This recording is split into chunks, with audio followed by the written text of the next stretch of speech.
अच्छा पिला माने तुमने घर भितर विभिन्न काम करुछ आउ तुमने घर भितर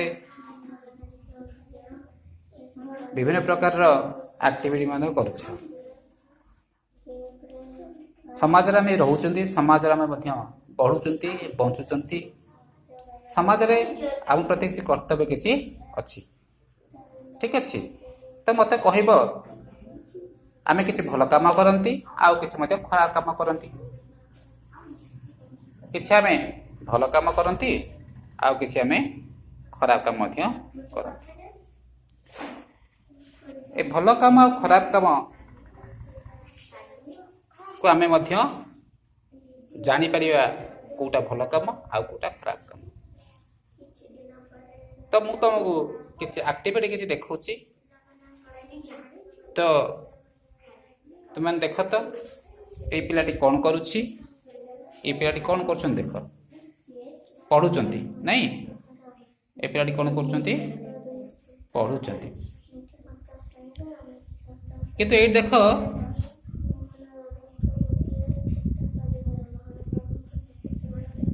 ये देख ये पाठ पढ़ा होची आ एठी देख पिला माने कौन करचंती कथा होचंती नहीं ये पाठ पढ़ा होची एठी कथा होचंती मते को ए माने कौन करूछंती आ ए पिलाटी कौन करूछ ए पिलाटी चाहूची पढ़िया पे चाहूची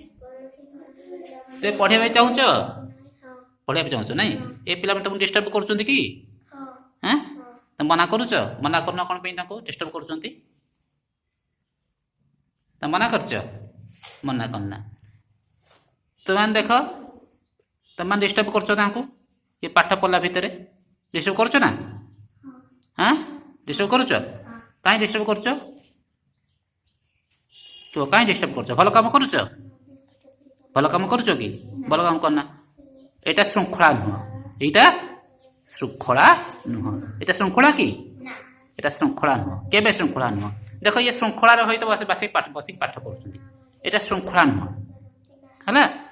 तुमने कम करिया कथा नुह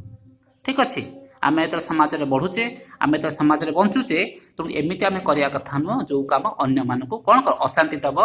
आउ विशृंखलित काम ठीक भाव में करदेव ना बा आमको क्षति पहुँचे से कम आमको क्षति पहुँचेब अन्य मानक क्षति पहुँचेब बुझिपार ना बुझिपारनी अरे शक्ति पाठ पढ़ुच बुझिपार तो तुम भल कम कर तुम सेमती कम करना जमी रास्त बाँ कटे जा कथा डाण कटे जीव जदि सैकेल नहीं आसुच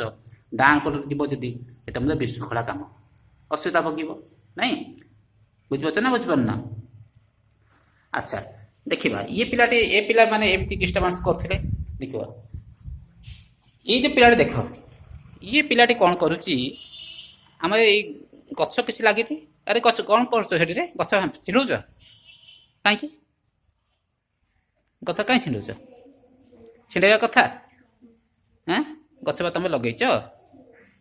तुम तो गछ लगेच तुम तो गछ छिड़ौच नहीं यहाँ कौन श्रृंखला काम श्रृंखला काम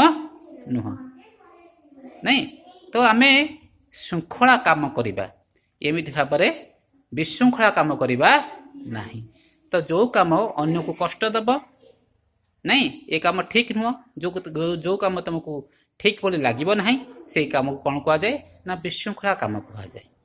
नहीं ये कम आम समाज में समस्त भल लगे ना ये कम समाज में समस्त भल लगे ना तेणु जो कम आमको नियम विरुद्ध काम नहीं ये कम आमर नियम विरुद्ध आस इे आस सियाड़े कौन कर गछ छिड़ौच चलो बस तेणु आमे जानिले कौन जो काम ए बुझिपाल ना बुझिपारनी एबे सेमती काम करबनी ठीक से धड़ी बस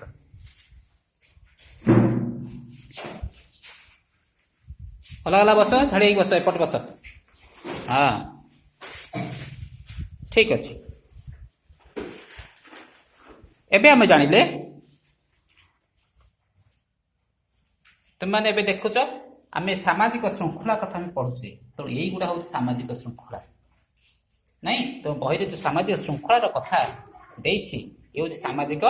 ଶୃଙ୍ଖଳାର କଥା। କୋଉ କାମ ଭଲ କୋଉ କାମ ମନ୍ଦ, ଏ କାମ ଦ୍ୱାରା ଆମର କଣ ହବ, ଆମକୁ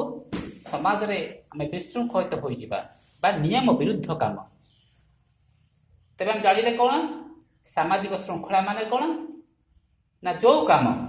ଆମକୁ ନୀତି ନିୟମରେ କରିବାକୁ ପଡେ ସେଇ କାମ ଗୁଡ଼ିକୁ କଣ ଶୃଙ୍ଖଳିତ କାମ କୁହାଯାଏ ଏବଂ ଏଇଥିରେ ସାମାଜିକ ଶୃଙ୍ଖଳା ରକ୍ଷା ପାଏ। ଯୋଉ କାମ ନିୟମ ବିରୁଦ୍ଧ କାମ ତାକୁ ବିଶୃଙ୍ଖଳା କାମ କୁହାଯାଏ। ୟାଥିରେ କଣ ହୁଏ ନା ସମାଜରେ ବିଶୃଙ୍ଖଳା ବଢେ। ଠିକ ଅଛି, ତୁମେ ଯେମିତି ବଡ ପାଟିରେ ଲାଉଡ ସ୍ପିକରରେ ତମର ମନକର ମାଇକ ମାନେ ସାଉଣ୍ଡ ବାଜୁଛି, ତୁମେ ପାଠ ପଢି ପାରୁନା, ସେ ହଉଛି ବିଶୃଙ୍ଖଳା କାମ। ଠିକ ଅଛି, ଘରେ ପାଟି ଗୋଳ କରୁଛ, ଇଏ ହଉଛି ମୋତେ ବିଶୃଙ୍ଖଳା କାମ। ଗଛ ପତ୍ର ଛିଣ୍ଡେଇ ପକଉଛ, ଇଏ ମୋତେ ବିଶୃଙ୍ଖଳା କାମ। ରାସ୍ତାରେ ବାଁ କଡେ ଚାଲୁନ, ଡାହାଣ କଡେ ଚାଲି ଚାଲି ଯାଉଛ, ଇଏ ମୋତେ ବିଶୃଙ୍ଖଳା କାମ। ତେଣୁ ଯୋଉ କାମ କ୍ଷତି ପହଞ୍ଚେଇବ, ଯୋଉ କାମ ନିୟମ ବିରୁଦ୍ଧ କାମ, ଆମର କିଛି ନିୟମ ମାନି କାମ କିଛି କାମ କରିବାକୁ ପଡିବ। ନିୟମ ମାନି କାମ କିଛି କାମ କରିବାକୁ ପଡିବ। ତେଣୁ ଯୋଉ କାମ ନିୟମ ସହିତ କରାଯାଏ ସେ ହଉଛି ଶୃଙ୍ଖଳିତ କାମ। ଯୋଉ କାମ ନିୟମକୁ ବାହାର କରି କରାଯାଏ, ନିୟମ ରହିତ କାମ ବା ନିୟମ ଆମେ ମାନନ୍ତି ନାହିଁ, ସେ କାମକୁ ବିଶୃଙ୍ଖଳା କାମ କୁହାଯାଏ। ବୁଝିପାରିଲ, ବିଶୃଙ୍ଖଳା କାମ କିଛି ଆଉ ହଉଛି ଶୃଙ୍ଖଳିତ କାମ କିଛି। ଏବେ ଆମେ ଜାଣିଲେ ସାମାଜିକ ଶୃଙ୍ଖଳାର ଭିତରେ ଆମେ ସମାଜ ଭିତରେ ରହିବାକୁ ହେଲେ କିଛି ଶୃଙ୍ଖଳା ମାନିବାକୁ ପଡିବ, ତାକୁ ସାମାଜିକ ଶୃଙ୍ଖଳା କୁହାଯାଏ। ଦେଖ ଏ ଲୋକଟି କଣ କରୁଛି, ଗଛ ହାଣି ପକଉଛି। ଏ ଲୋକ ଦେଖ ଗାଡି ଆଗ ଚାଲି ଚାଲି ଯାଉଛି, ନାଇଁ ଇଏ ଦେଖ ଏଠି କେମିତି ନଳ କୂଅର ପାଣି କେମିତି ପୁରା ଘର ଆଗରେ ଏଭଳି ଭାବରେ ଅପରିଷ୍କାର କରି ପକଉଛି। ଇଏ ହଉଛି କଣ ସାମାଜିକ ବିଶୃଙ୍ଖଳା କାମ। ନାଇଁ ଯେମିତି ମଦ ପିଇକି ମନେକର ଗାଡି ଚଲେଇବା, ମୋବାଇଲ ଧରି ଗାଡି ଚଲେଇବା, ଇଏ ହଉଛି ସାମାଜିକ ବିଶୃଙ୍ଖଳା କାମ। ତେଣୁ ଆମେ ଜାଣିଲେ ସାମାଜିକ ଶୃଙ୍ଖଳା କାମ କେଇଟା, ସାମାଜିକ ବିଶୃଙ୍ଖଳା କାମ କେଇଟା। ତମେ ଏଥର ତୁମର କାମ ହଉଛି ଏଇଆ ଯେ କିଛି ସାମାଜିକ ଶୃଙ୍ଖଳା କାମ, 10ଟି ସାମାଜିକ ଶୃଙ୍ଖଳା କାମ, 10ଟି ସାମାଜିକ ବିଶୃଙ୍ଖଳା କାମ ତୁମେ ଲେଖିକି ଆଣିବ। ଠିକ ଅଛି।